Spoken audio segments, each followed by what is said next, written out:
నంద్యాల జిల్లా డోన్ పట్టణ సీఐ ఇంతియాజ్ బాషా ఎటువంటి కారణాలు తెలపకుండా లాఠీతో చితకబాదాడు అని బాధితుడు దేవేందర్ నాయక్ మీడియా ముందు తెలిపారు. కర్నూలు పట్టణానికి చెందిన దేవేందర్ నాయక్ డోన్ ఆర్టీసీ బస్టాండ్ వెలుపల షాపులో నిర్వాహకుడిగా పనిచేస్తున్నాడు. మే 6వ తారీఖున రాత్రి సమయంలో డోన్ పట్టణ సీఐ ఇంతియాజ్ బాషా తనను తీసుకెళ్లి పోలీస్ స్టేషన్లో ఎలాంటి సమాచారం ఇవ్వకుండా ఇష్టం వచ్చినట్లు కొట్టారని దేవేంద్ర నాయక్ తెలిపారు. లాఠీతో కొట్టడం వల్ల మోకాళ్ల కింద నరం కట్ అయిందని తెలిపారు. చికిత్స కోసం డోన్ పట్టణ ప్రభుత్వ వైద్యశాలకు వెళ్లి చికిత్స రిపోర్టు చేసుకున్న సమయంలో కొంతమంది పోలీసులు వచ్చి అడ్డుకున్నారని తెలిపారు. పోలీసులు ఏదైనా తాను తప్పు చేసి ఉంటే అరెస్టు చేసి జైలుకు పంపించాలని తప్ప ఇలా కొట్టడం సరైన విధానం కాదని బాధితుడు ఆరోపించారు. ప్రజలను కాపాడవలసిన పోలీసులే రౌడీ షీటర్ లాగా ప్రవర్తించడం సరైన పద్ధతి కాదని తెలిపాడు.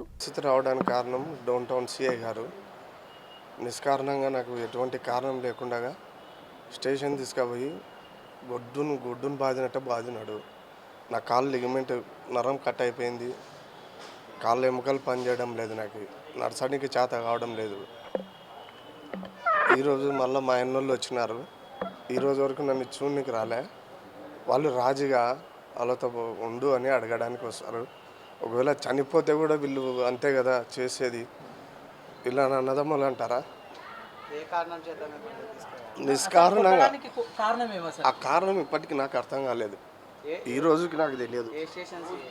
డౌన్ టౌన్ సిఐ ఇంతియాజ్ బాషా గారు ఆయన ఎందుకు కొట్టినారు అనేది నాకు ఈ రోజు కూడా నాకు అర్థం కాలేదు. నాకు కావాల్సిన క్వశ్చన్కి ఆన్సర్ అదే. నన్ను ఎందుకు కొట్టినారు, కొట్టాల్సిన అవసరం ఏంది? వచ్చి అడుగుతున్నారు, ఎందుకు ఉండనులే, జరిగిపోయింది ఏదో మేము తప్పు చేసినాము అన్నట్టే చెప్తున్నారు సార్ గారు. అయితే తప్పు జరిగినంత మాత్రం నాకు అన్నీ తిరిగి రావదండి. నా కాలు లిగమెంట్ కట్ అయిపోయింది. ఆపరేషన్ చేయించుకొని నరం కట్ అయిపోయింది. ఇదిగోండి ఆయన కొట్టిన దానిలో ఇంకా ఇప్పటికీ ఉన్నాయి. కాళ్ళకి ఇట్లా కాళ్ళు పెట్టి అరికాళ్ళ మీద కొట్టినాడు. మళ్ళీ కాళ్ళని ఇట్లా చీల్చి నలుగురు కానిస్టేబుల్ వెనకాల చెట్టుకి ఇట్లా చేతులు పట్టేసుకొని కాళ్ళని చీల్చి కాళ్ళ మీద నిలబడి ఒక 2 నిమిషాలు అట్టే పెడితే కాళ్ళు పట్టుకొని మొక్కిన సీఏ గారిని, సార్ వదిలిపెట్టండి సార్, మీ కాళ్ళు పట్టుకున్నాను కదా, ఎందుకు కొడుతున్నారు సార్ అని. ఆయన దానికి ఏం సమాధానం చెప్పకుండా ఇక్కడ మళ్ళీ బూట్ కాలుతో కొట్టినాడు.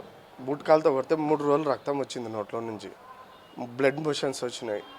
హాస్పిటల్లో పోయిన నెల 6వ తేదీ నన్ను 10:30కి తీసుకుపోయి 7వ తేదీ 10 గంటలప్పుడు బయటకు వదలడం జరిగింది. నైట్ నా సెల్లు గుంజుకున్నారు, నా కారు గుంజుకున్నారు. రావడం ఫస్ట్ సెల్లు గుంజుకున్నారు, కారు గుంజుకున్నారు.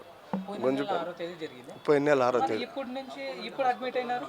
నేను అక్కడ జనరల్ హాస్పిటల్లో అడ్మిట్ అయ్యి అక్కడ చూపించుకొని బెటర్గా ట్రీట్మెంట్ కోసం, అంటే ఆపరేషన్ కోసం ఇక్కడ ఈ హాస్పిటల్